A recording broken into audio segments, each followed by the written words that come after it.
Coach Tom, assalamu alaikum. How are you doing? عليكم السلام. شكرا. تمام. زين. كيف حالك؟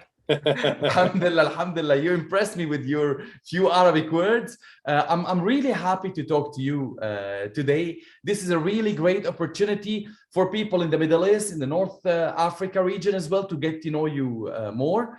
First of all, amazing scene behind you. 10 jerseys for 10 national teams you coached. Yeah, it's since 2008 I became national team coach of Namibia. It was my first country to coach as national team coach. And since that period, I traveled all over the world. I was in 4 continents, in Asia, in Africa, in Europe, and also in the CONCACAF region, in the Caribbean. Yeah, and I'm proud of it to be a national team coach who worked in different cultures and who got in different teams good results. You are well traveled, and I'm gonna speak first about your recent success. What an achievement, Coach Tom, with the Gambian national team. You guys reached the quarterfinals of the African Cup of Nations, managed to win against Tunisia, drew against Mali, and only losing narrowly against Cameroon. Tell me first, what's the key to this success in your opinion? Yeah, I started in July 2018 as national team coach of the Gambia. At that moment, Gambia was 172 in the world. There were only 39 countries in the world worse on the FIFA ranking than Gambia. And Gambia had not won a match for 5 years, a competitive match. The last competitive win was in 2013, in September 2013 against Tanzania. But when I got a call from Gambia, I knew their quality. I knew they had a lot of young talent players, but they had also some experienced players. Some of them were not called up by the previous coaches. I didn't know why, but I believed really they had quality. And when I arrived, I told the president and the vice president, "I'm here to qualify." And they looked at me. They thought that I was crazy because they didn't win a game for 5 years and they never qualified in history for a tournament. But we built it step by step. We created a very good organization. I did a lot of scouting first in Gambia. I saw a lot of league matches, or even lower league matches, amateur matches, school competition. You stayed for a year in Gambia. That's what you told me. Yeah, I stayed a full year. Every country I worked in the past, all these countries I lived. I was national team coach in Yemen. I lived full time in Yemen. For me, it's very important to stay in the country, to understand the culture, to understand the traditions, to respect the habits, and also to screen the players. So the first year I really focused a lot in Gambia to screen the players, to know all the players. I even went to school competitions, youth competitions, everywhere. But I made the list. We had about 130 players playing in Europe. And I went to screen them, scout them, to talk to them. Some of them had played for youth national teams of Switzerland, of Sweden. I wanted to convince them to play for the Gambia. And so after that 1 year, I traveled a lot. In the last 3.5 years, 34 players made their debut for me in the national team. And we created a team. We had to play pre-qualification against Djibouti to get into the qualification round. We won the group ahead of Gabon, what is a respected country with Aubameyang and others, ahead of DR Congo, also a very high-level country who could go to Qatar World Cup, who has to play against Morocco in March, and also ahead of Angola, who was also in 2019 at the AFCON, and we won that group. That was already a surprise for everyone. And then as lowest ever FIFA-ranked team, we started in AFCON. Never a smaller team as us qualified, and you have to know Gambia is the smallest African country on the mainland. Lesotho, Swaziland, now called Eswatini, they are bigger than the Gambia. I'm supported by a good federation. I have a good coaching staff, local coaches, foreign coaches in my team, a good medical team. And most of all, we have good players. We have some experienced players playing in Europe. We have some young talent. Not all of them play on a high league because we have players in the 4th division of Germany or the 4th division of Sweden, Switzerland, or Denmark.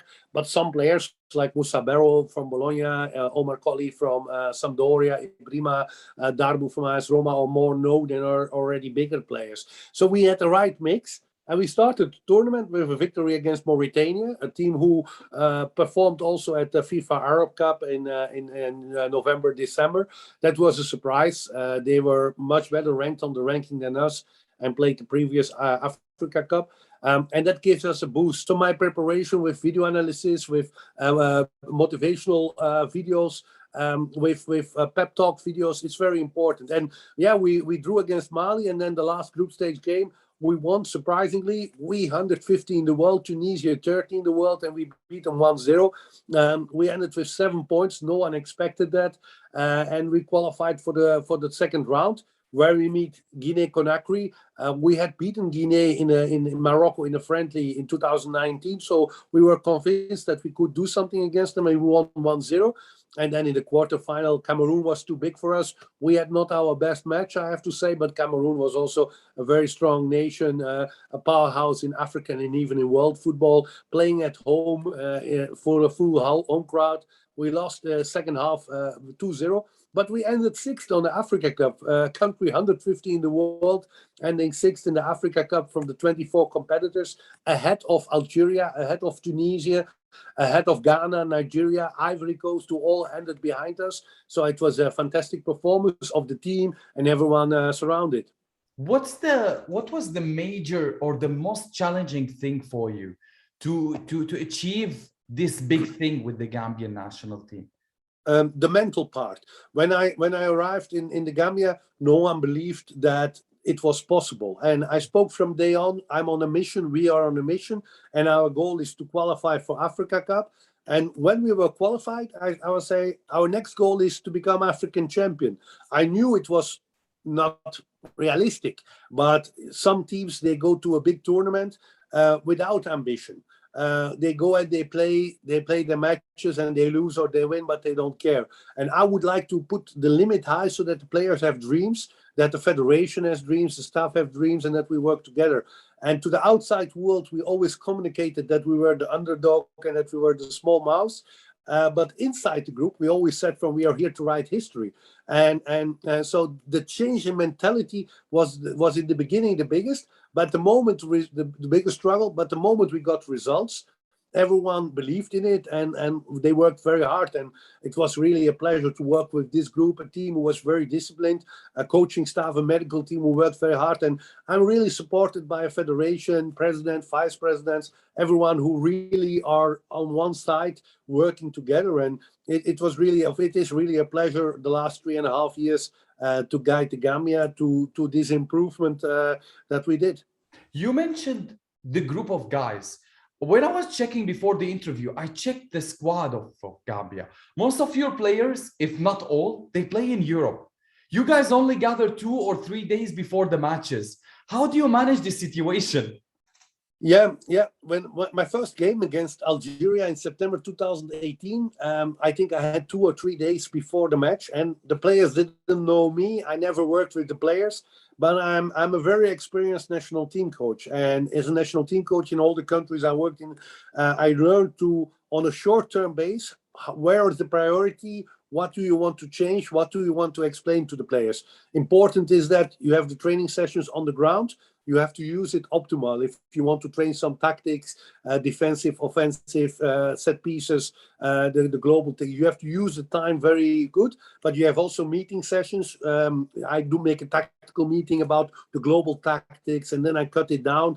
Video analysis about our own team, about the opponent, and I talk a lot with the players. Not only individual, I talk individual what I expect from players. I'm interested. I take the defenders separate and I talk with the defenders and explain them on the paper after dinner, after lunch, what I expect. So it's very intense. It's different than being a club coach. A club coach, you have much more time. You have preparation in the preseason. National team coach, you have sometimes only one training session, and you need to be ready. And for that reason, it's also important you select the right players. And what I mean is you need players who are willing to play in the system, who are disciplined to listen to the coach, not individual talents who do their own thing, because there's no country in the world who win trophies by one player. There was one country. That was Argentina in 1986. They won with Maradona, but even Messi could not win the World Cup with Argentina. So there is not one player who can decide. It's a team performance. So my selection before we start, is the most important. To find the right players who are ready to fight together, the right balance in the team.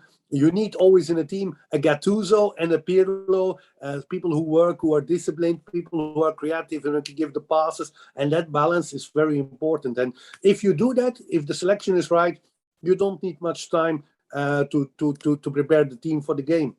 Exactly. You mentioned a few minutes ago, or in the answer to the question, that you watch a lot of football.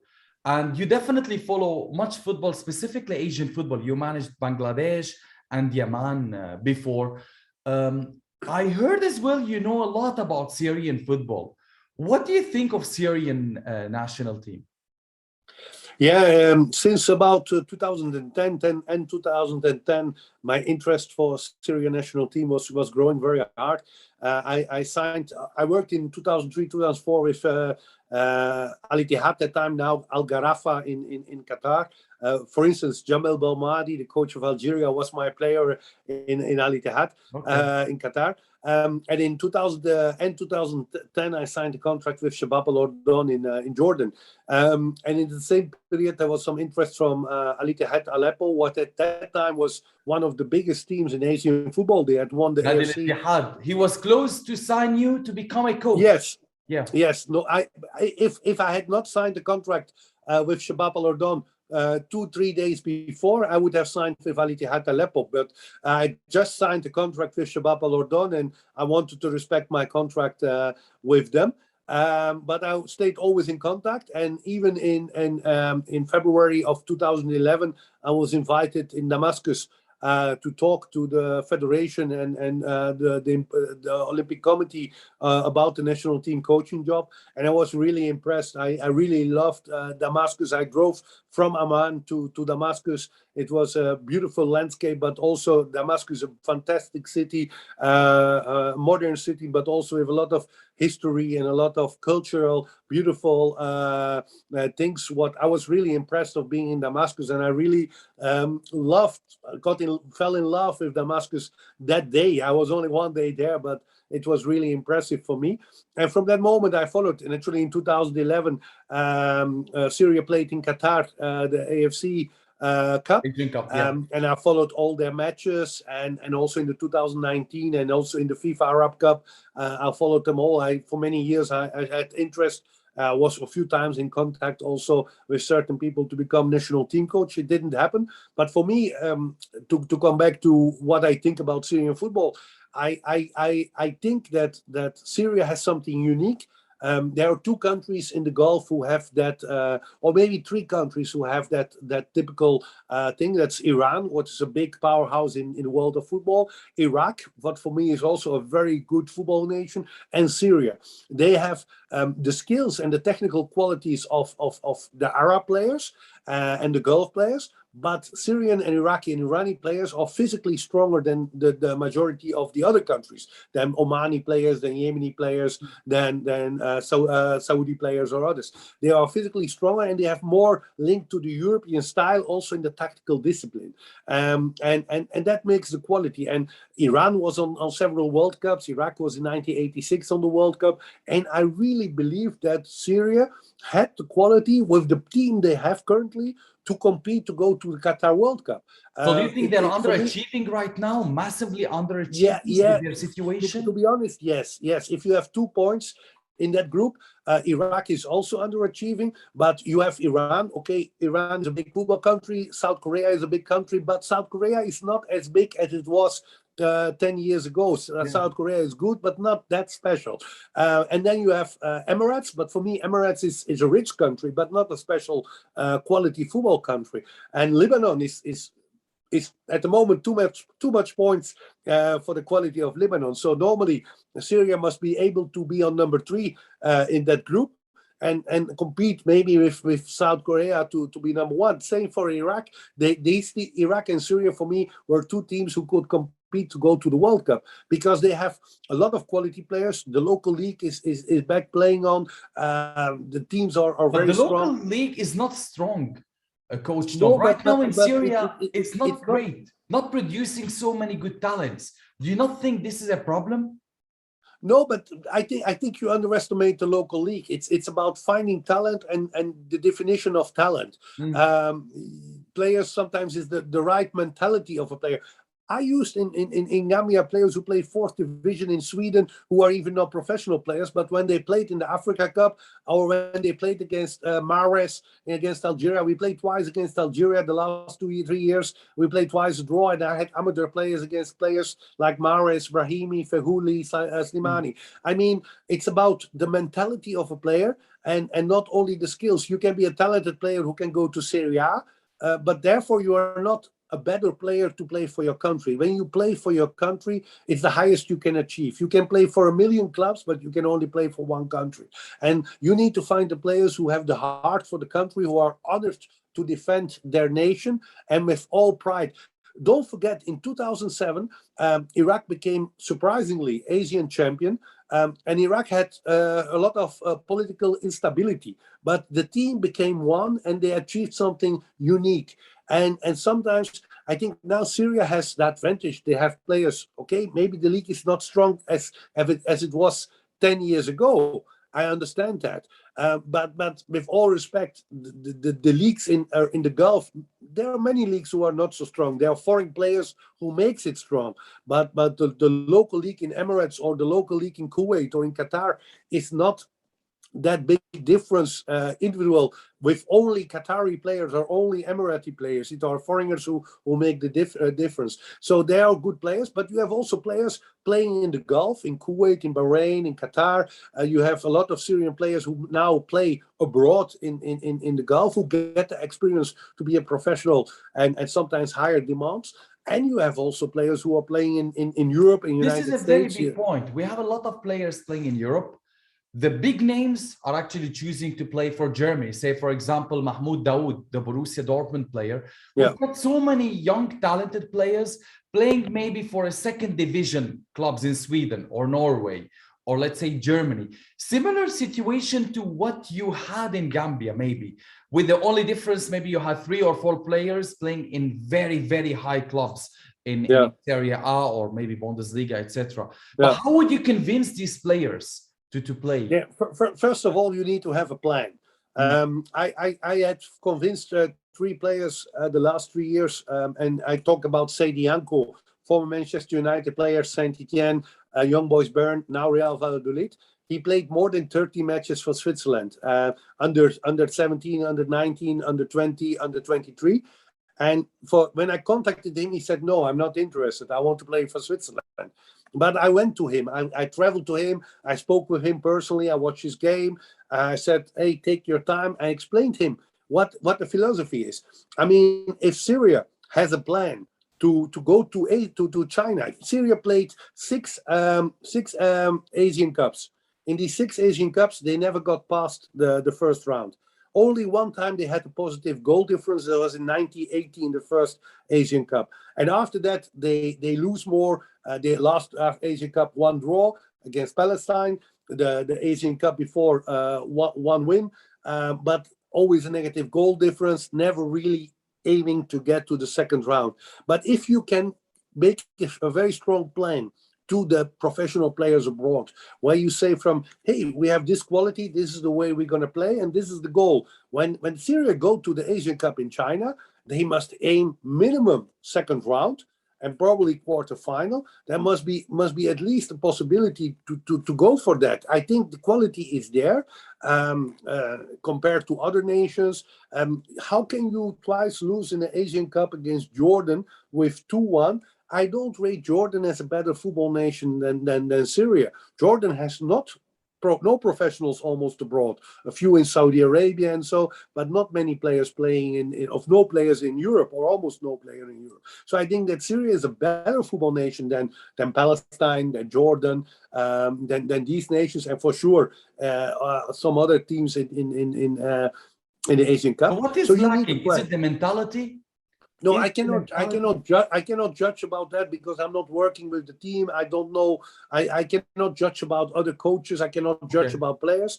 But I think you need to go to these players and you need to talk to them and say hey, this is our plan. And the visit, the personal contact with them, give them some time, send them a message. For instance, what I do is I have more than 130 players who I follow every week. If a player from me scores a goal, give an assist anywhere in the world, I have players in Bangladesh, in the United States, in Sweden, in Norway, in Morocco, in Gambia. Every player who do something in a match, he get immediately after the game a message from me. I follow every day my players, what they are doing. If Musa Barrow give an assist, he come in the dressing room and he see a WhatsApp message, congratulations with your assist. If a player in second division in Sweden does it, or in third division in Denmark, every player feel that the coach is interested in them and following them. When they have a birthday, I message them personally. A personal interest from a national team coach in a player. Also with the players who are not yet choosing to play for Gambia or for Syria. You already take them into the group, you already respect them as part of the Syrian national team, and you involve them in things. So step by step, they get ready for maybe the moment they say, okay, I cannot play for Germany or I cannot play for Sweden. Maybe I want to play for my fatherland country, my motherland country, and defend. But if you have a good plan, if Syria has a good plan to perform and to achieve something, and they have the quality to go to China Asian Cup and to reach past the first round for the first time in history. So now a lot of people are listening to all this talk from you, Coach Tom, and saying, we want this guy, you know, but also you've got a contract. And as I know, everyone respects the contract they've got. But what's your next plans? What do you want to achieve in the next 5 years for you as you coach in Africa, you coach in different continents in Asia? Maybe is it something that you might be interested in the future to coach again in Asia or specifically in the Middle East? Yeah, I have a contract, but my contract is always a step out clause. I have a contract till 2026. I extended it 3 times, so a long-term contract. But step out clause. If the dream job comes, I can always leave. But I got the last month many offers from many national teams and many clubs, but I refused because money is not my motivation. It's also the task, and I really would love in the future. I said it many times already to the people who know me to coach a country like Syria, because I really believe that Syria has the qualities. Next year is the West Asian Football Federation Championship in Emirates in March. That's a perfect preparation for the local region players to prepare for the Asian Cup later in June, July in China. And I really believe that Syria can write similar history. Okay, Gambia never qualified. Syria qualified now for the 7th time for the Asian Cup since 1980, but never could qualify for the second round. And I think Syria has that quality. And I'm a coach who likes to achieve things. I'm not so always motivated about money. I can earn $1 million in one club and 20,000 in another. I could choose for the 20,000 because of the task of the club or the team. I want to achieve things. I want to play big tournaments. My big aim is to go to the World Cup. That's my ambition as a coach. That's also the reason I chose to become a national team coach, because I really want to go with a country to the World Cup. And I believe that with my philosophy, I also can achieve with a smaller nation something on the World Cup to reach second round, quarterfinal, or even more. And that's my aim. But I don't know what will happen in the coming years. My name was mentioned in many countries and teams the last weeks and last months. But at the moment, I'm in Gambia. But in football, you never know, naturally.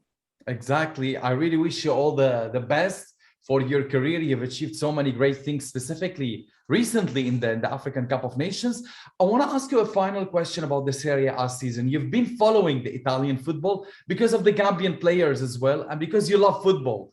I want to ask you, who do you think is going to win it in the end? First of all, I have to say that I'm a really addict to Italian football. Okay. I got my UEFA Pro license in 2012 in Belgium, and I did my practicum with Inter Milan, with Ranieri, and I was also at Udinese with Guidolin, and at Manchester City with Mancini. And If you see my style of playing, I really like the good organization of Italian football. And I'm very happy that I have many Gambian players playing in Italy, in Serie A, Serie B, Serie C. And I travel a lot to Italy and watch a lot of games. I'm passionate about Italian football. If I have to say the two leagues I love the most, then it's Italian Serie A and the Bundesliga. I'm not so impressed with English Premier League. I know everyone talks about it because all the money is there. But the culture of football and the style of football, of Italian football, the organization, that impresses me. Who's going to become champion? In one way, I hope it will be Napoli. I tell you, because Dries Mertens is Belgian. He was impressive the last how many years? He was there 8 years. Best goal scorer in history, even more than Diego Armando Maradona. But he never could win that title. He was one time very close to it, and it would be fantastic for him. He can't put himself close to Maradona. I understand Maradona is unique. He won the UEFA League, and he was something special, probably the best player in history. But I hope Napoli will win it. I'm only not sure if they have the nerves, if they have the psychological strength to stay on top. Juventus and Inter, they have much more balance, much more experience in playing for the championship and winning the title. But let me say, I hope Napoli will win this championship. Let's see what's going to happen. It's a really interesting Serie A season. I want to really thank you for your time today. It has been a pleasure to talk to you, to listen to all this knowledge, to all these details. We could talk for hours as well about football. You're a man who are well-traveled. You've achieved a lot as well in your career, well-respected in the football career. I really want to as well congratulate you again on what you've achieved in the African Cup of Nations. Thank you for your time as well in this interview. You're welcome. Thank you very much.